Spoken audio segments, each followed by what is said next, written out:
everyone, and welcome back to another episode of Girls Gotta Talk podcast.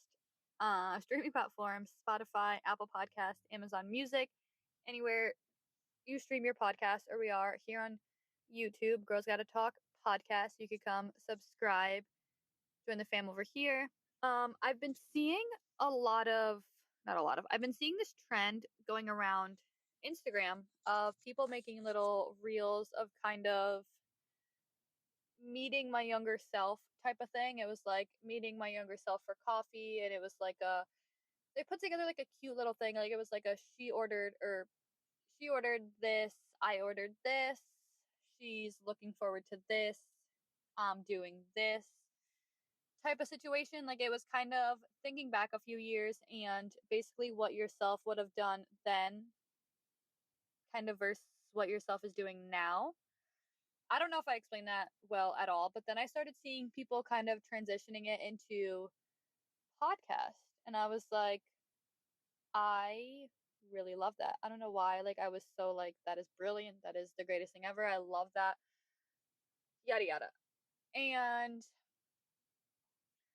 I saw Similarly podcast the other day. I watched that episode. They basically done this, and I don't know, like I just kind of really wanted to do it. I kind of took the little points they had in their podcast, and I'm just gonna kind of be going through it with myself then versus myself now type of situation. And I feel like it's just kind of really fun to sit and kind of reflect and think back at that time. I'm kind of imagining almost like 10 years ago when I was kind of thinking of this.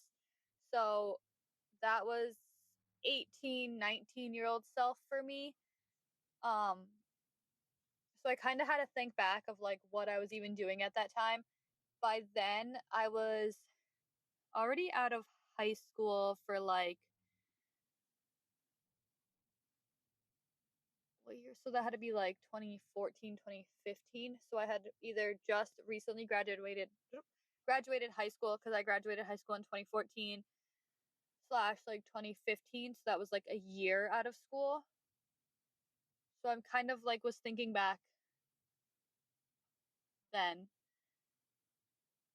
I'm still trying to like think of like what my life looked like then, but I have like four little things of what I'd be asking my younger self versus what I'd be asking myself kind of today situation.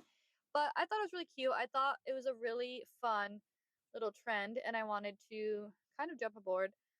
Um, the first one being coffee order. What you would have ordered then, kind of what you order now. When I first thought of this, I kind of automatically jumped to Dunkin' because I know my younger self was a big Dunkin' person. I don't think I was that into Starbucks. Not that I'm really into Starbucks now, but I feel like I drink more from Starbucks now than I did then. So Dunkin' was just kind of the easiest for me. Um, and when I thought about it, I feel like I haven't changed that much. Like I'm still a very much caramel person. I was thinking that my younger self would have ordered basic caramelized coffee, cream and sugar. To be brutally honest, when I say if I would have drank that now, like it would mess up my stomach so bad.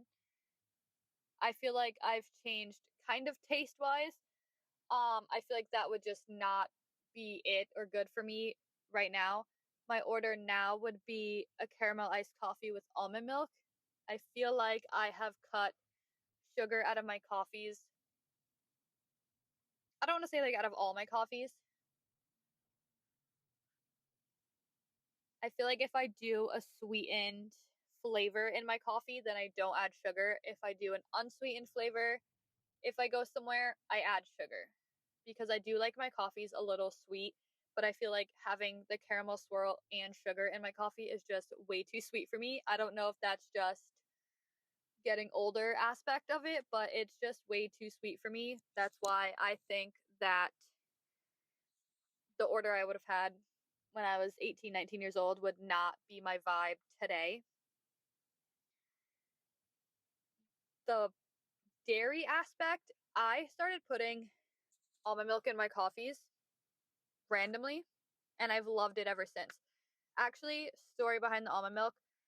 I started putting almond milk in my coffees because I was at Dunkin' one time with my brother, and it was during, I don't even know, like the season when Dunkin' has the peppermint mocha. I love the peppermint mocha. That's probably my favorite flavor from Dunkin'. I really wish it could be like an all around season, but that is very like seasonal vibe. He got peppermint mocha with almond milk, and to make like matters easier, I told him to just get two. Like just make it the same. I really didn't think there'd be much of a difference, so I was like, okay, like I'll try it, whatever. That's kind of the good things. Like when I go out with my brothers, if we go to get coffee, we all like I kind of drink the same thing as them. I know if we go to another spot, me and my other brother drink the coffee the same way, so I just end up ordering two. Like it just makes it so much easier, but that's what he ordered, so that's what I drank. And I liked it. Like I really loved it. Like I said, I love the peppermint mocha flavor to begin with, but the almond milk, I don't know, like I really didn't taste the difference in it to be like, oh, I'm never getting almond milk again, or oh, like that's so gross, I don't want that type of thing.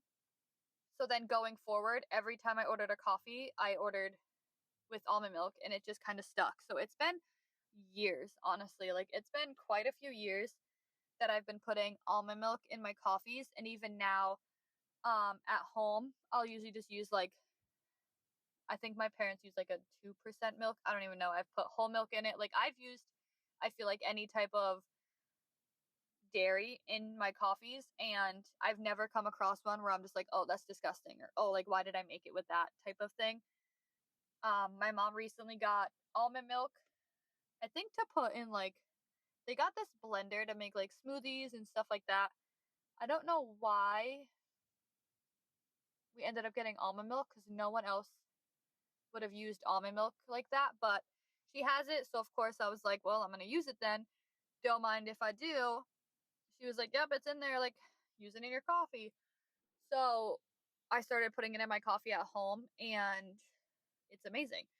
Um, I have I got my dad a Keurig for Christmas, and not to be that person, but I've been kind of using it too when I make coffee at home. So I've been using these hazelnut K cups, which hazelnut is an unsweetened flavor. So I've been doing almond milk and a little bit of sugar just to give that little sweet flavor because hazelnut isn't that sweet.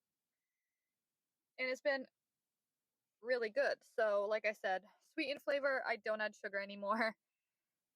Unsweetened flavor, I'll do a little bit just to have that little bit of a sweet kick in my coffee.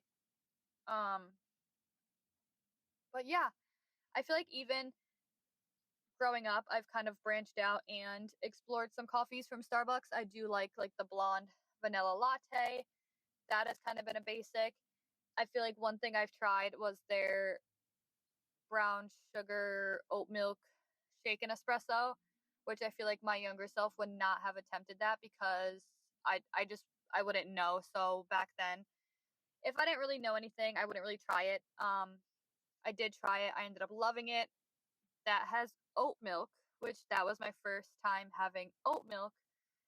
And again, it wasn't really a drink where it was like, oh, I don't like the taste of oat milk, or I would never use that. Like, I don't like this drink because of that. Like, I don't know. I've just, any dairy in my coffees hasn't really been a problem for me, but I just know myself then versus myself now. Different things, little things within coffee orders has definitely changed. So that was kind of interesting to think about. The next thing I had was late or on time. And I feel like if you know me now, you're probably not going to be surprised. But if you know me now, like I myself now, like I'm never on time. I am never on time for anything. That is probably one of my worst qualities about myself. That is kind of one of my biggest, I don't know, people would say is their pet peeves. They hate people being late. They hate being late themselves. I don't know. I don't know.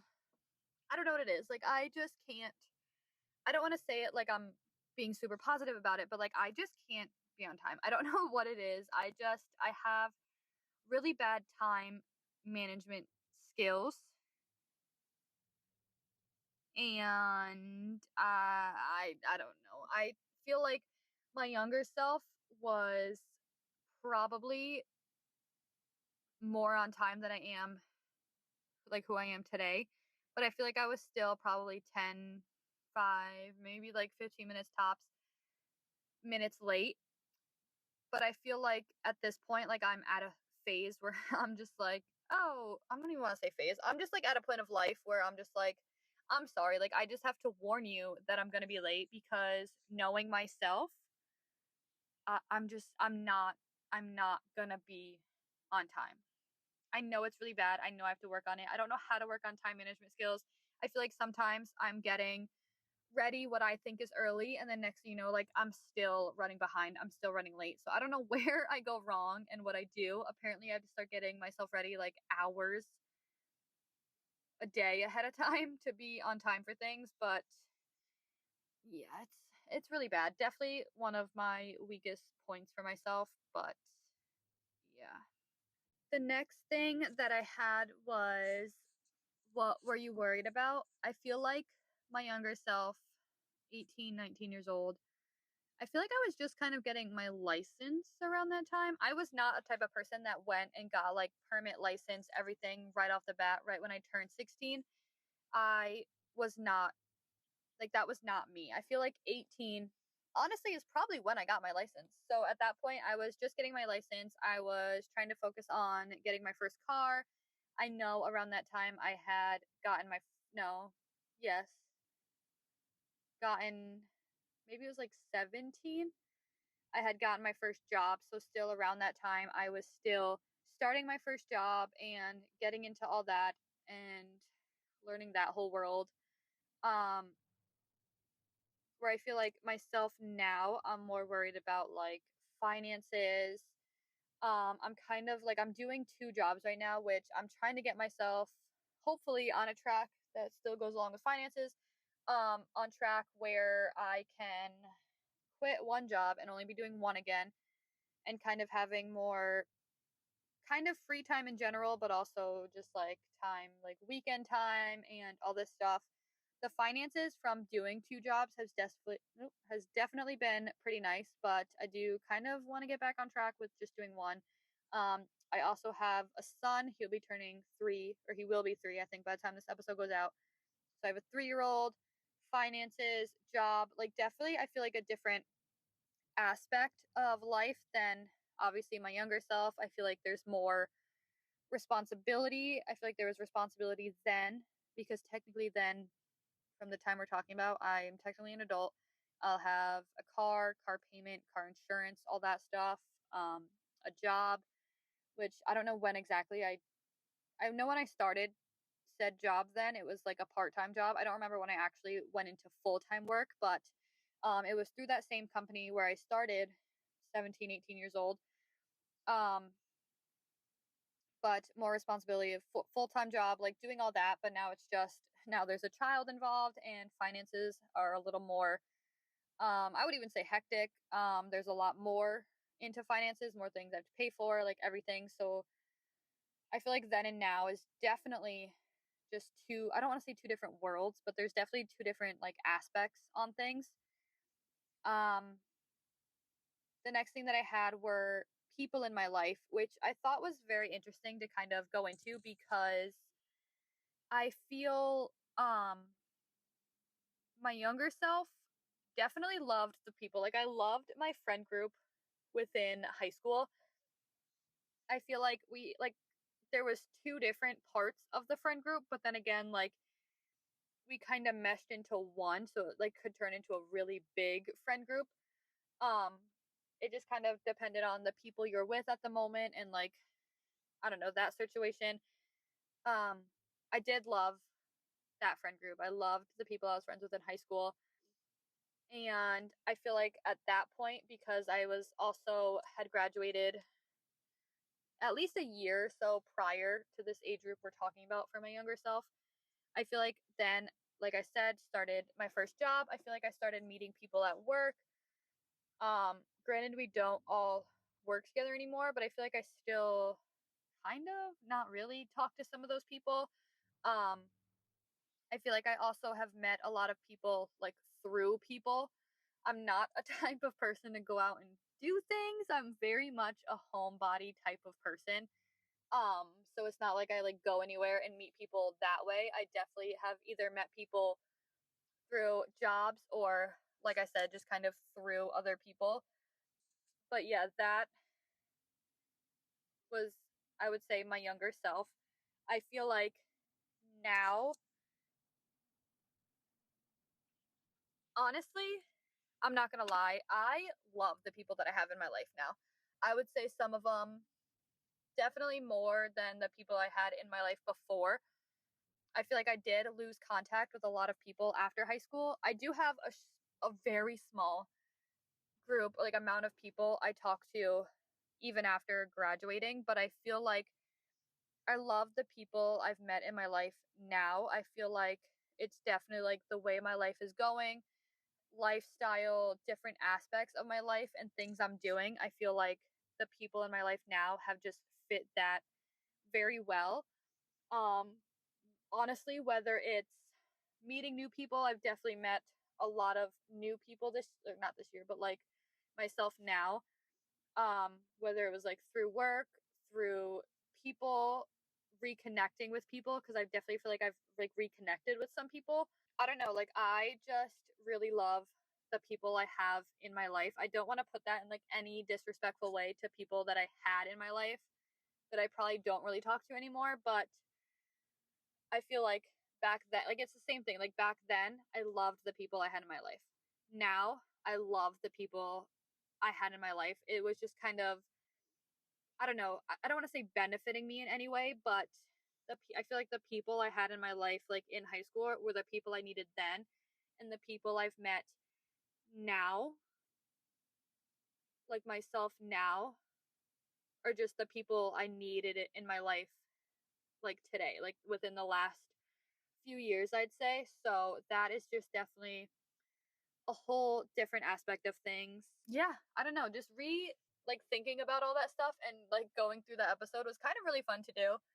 I did post on the Girls Gotta Talk podcast Instagram story for people that had followed that are either in their 30s or older, because I don't really know the age. Like I could look it up through Spotify, but I don't know any other really age groups. I don't know how old the people that like listen and follow me actually are. So I was seeing if there were people that were in their 30s or older, if they would answer a little question I put up. I had put up something asking things that were different between your 20s and your 30s, like things that were different of what you went through in your 20s versus things that you went through like in your 30s or older and stuff. So maybe that'll be next week's episode. That could be kind of fun because like this one was kind of teenage into like 20s era, where like that one can kind of be where I'm at now, which is like upper 20s going into my 30s, like future self type era. So it'll be like two different aspects. I just kind of thought of that like as I was recording this. So that might be a possibility. I haven't really recorded or looked into that type of episode yet, but potentially you might have just gotten a preview of what next week's episode is going to be. But I think that'll be really fun. This episode is really fun to look back and do. But with that being said, that is everything I have for this episode. I love you guys so, so much. Thank you guys so much for listening, and I'll see you next week back with a brand new episode. Bye.